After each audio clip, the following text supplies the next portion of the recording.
Hey guys, another episode of Radical Truth.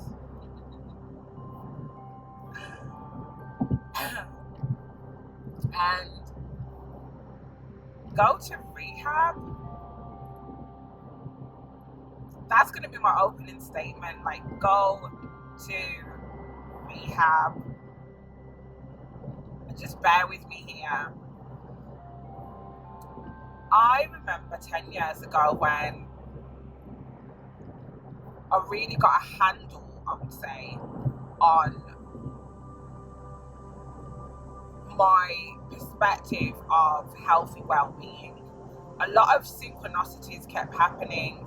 I kept meeting people unusually who were, deep into spirituality and transformation and meditation and all those types of topics.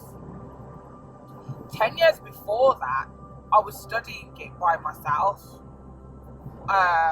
practicing Islam, praying 5 times a day and things like that.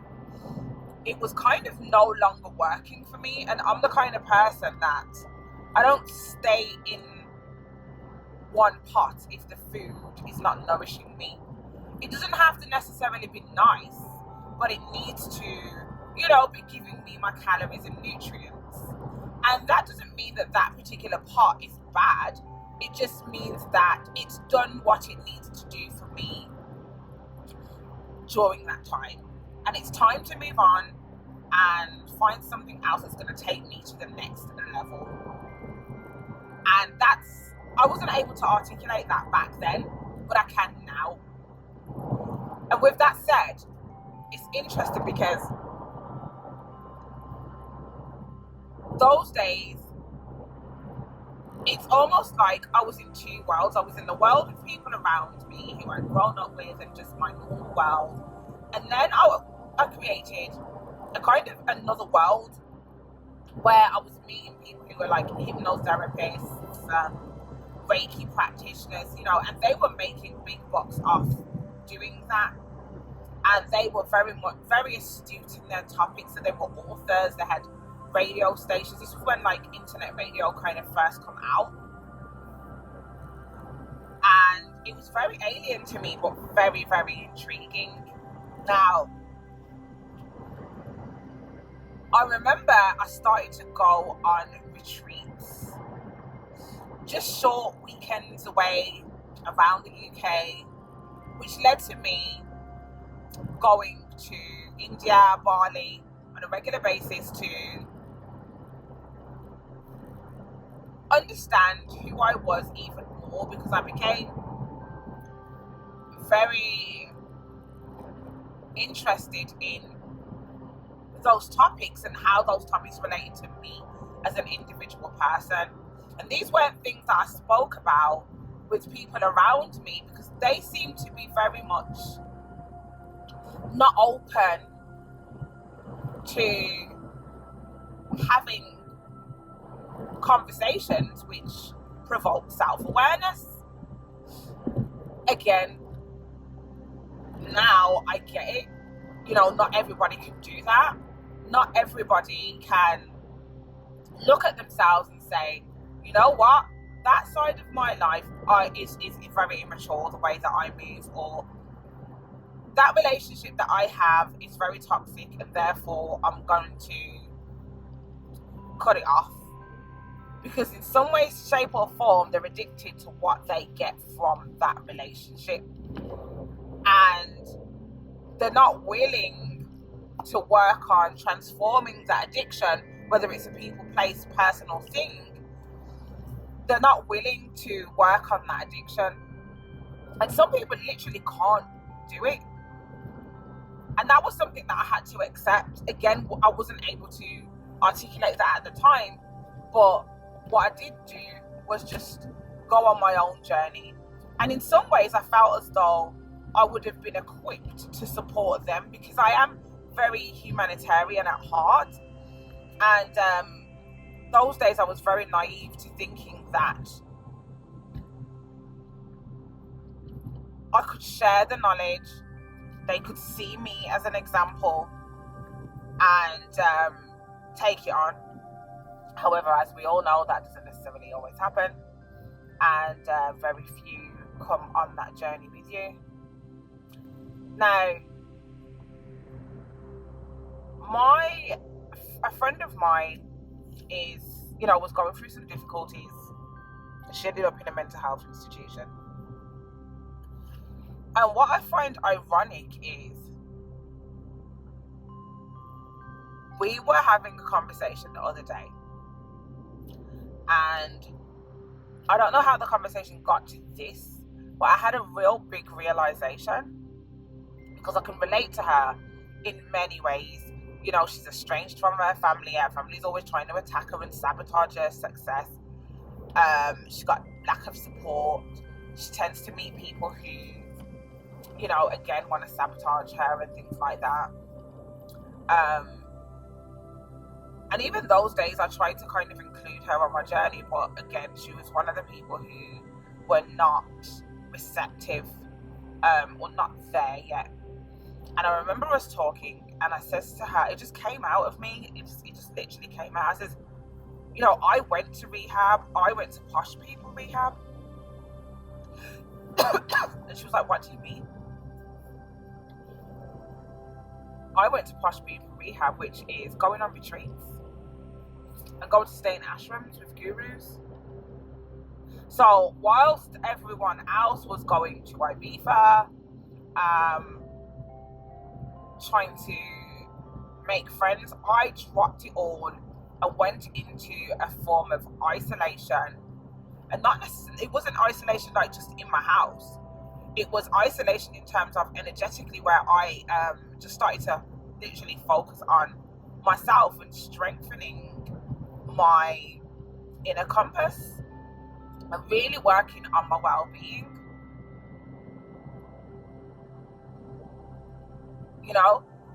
And that is okay. It's okay to go to rehab. It's okay to go to a retreat. Like, what does that look like for you? What it looked like for me was the retreats. And I kid you not, people were acting like I was crazy. But because I'm very resilient, and I myself have been estranged from family for a long time and learned that a level of mental, emotional, financial and physical independence, because of that, out of that misfortunate situation, I still was able to not allow those critiques to get to me, and convince me that what I was doing was wrong. However, what I realise now, and I'm able to articulate it, is that I put my own self in rehab, a posh form of rehab. We have to look at how people from different walks of life handle life.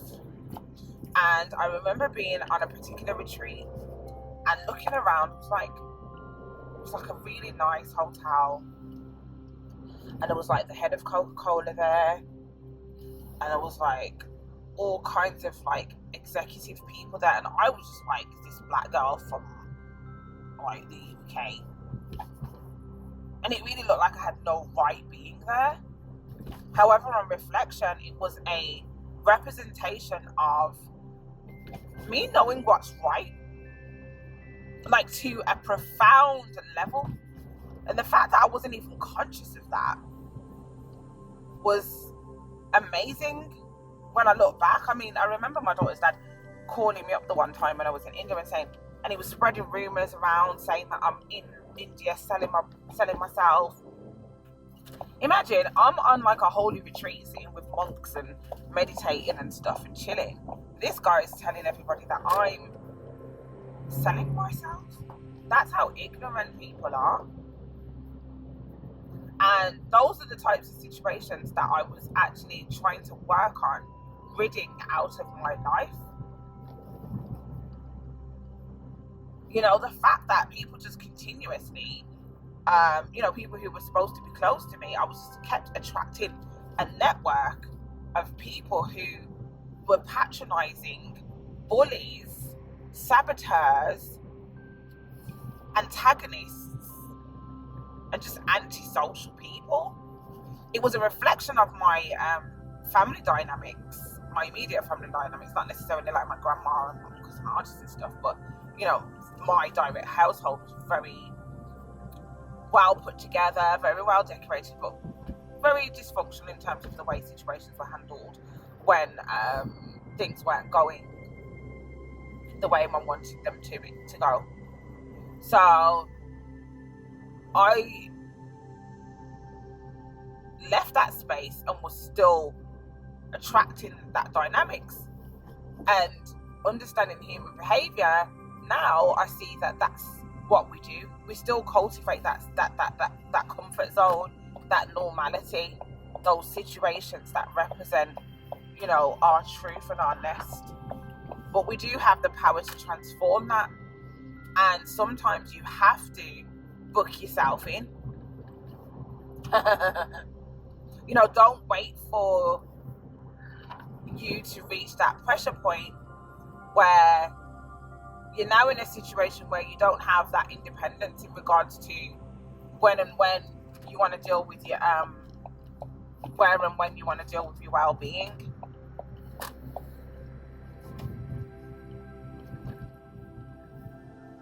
Book yourself into retreats. Even if it's local, you don't have to make friends with these people, because a lot of people are still toxic even in those environments. But when you're intentional, you can receive positive consequences. Don't wait for the worst to happen. If you know that your finances are bad, book yourself into financial school. I'm doing that right now. I've worked on my well-being and things like that. So I booked myself into rehab in regards to that. So now I'm going to book myself into rehab in regards to my finances. When I needed to understand my talents and things like that and learn to sing properly and I booked myself in. Went and done a course.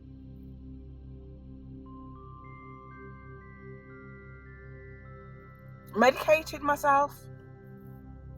And the reason why it's a medication is because it's already there. It's just dormant. We just need some medicine, some information, some education, some motivation, some inspiration to just wake that up. Book yourself into it. Don't even care. What you guys have to do is stop caring about what people think. I know I have that fuck it factor. I've always had that fuck that factor.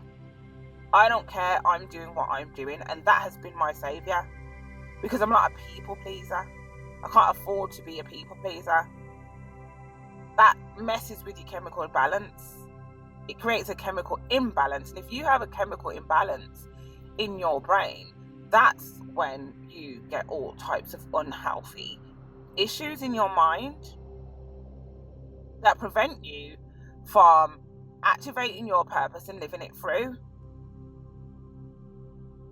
A lot of the people who used to judge me about going to my posh people rehab, which I call it, they're not doing very well. I'm doing brilliantly mentally.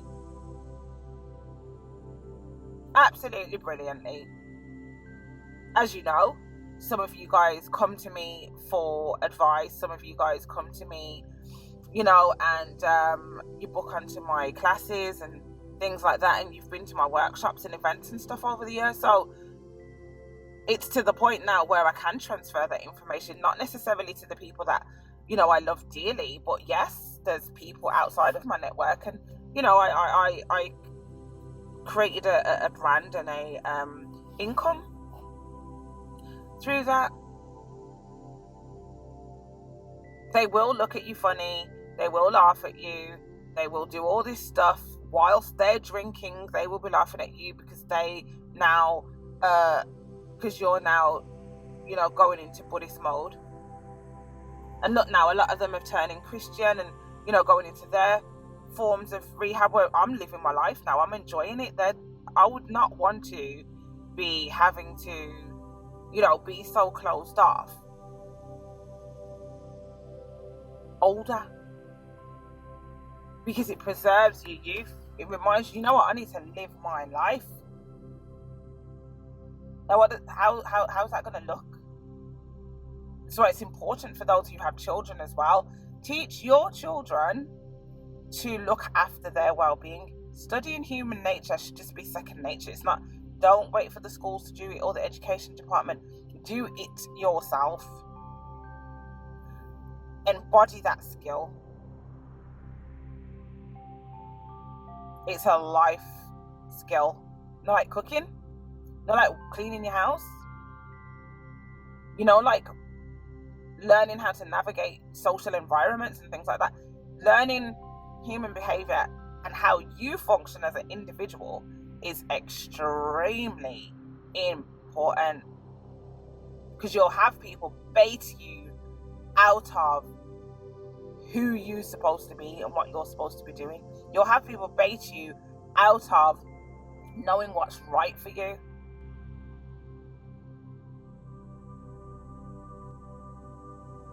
Go to work out what rehab looks like for you. What does that look like for you? Does it look like church? Does it look like retreats, meditation retreats, spirituality? Does it look like Buddhism? What does it look like? And be okay with that. Don't wait till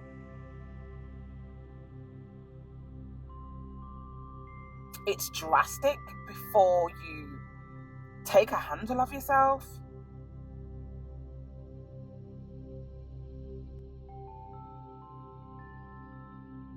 A lot of people have been through some real big traumas, a lot of traumas, and those areas that you could have been financially traumatized, physically traumatized.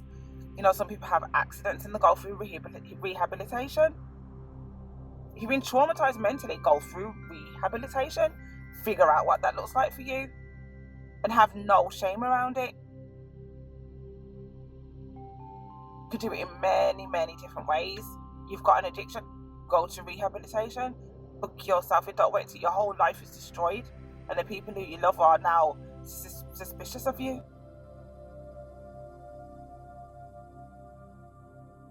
Book yourself into rehab. And figure out what that looks like for you. Have a lovely day. I hope you have a peaceful day, which sends a lot of love, light, and blessings towards you. And you're safe and self-aware. Pray for self-awareness.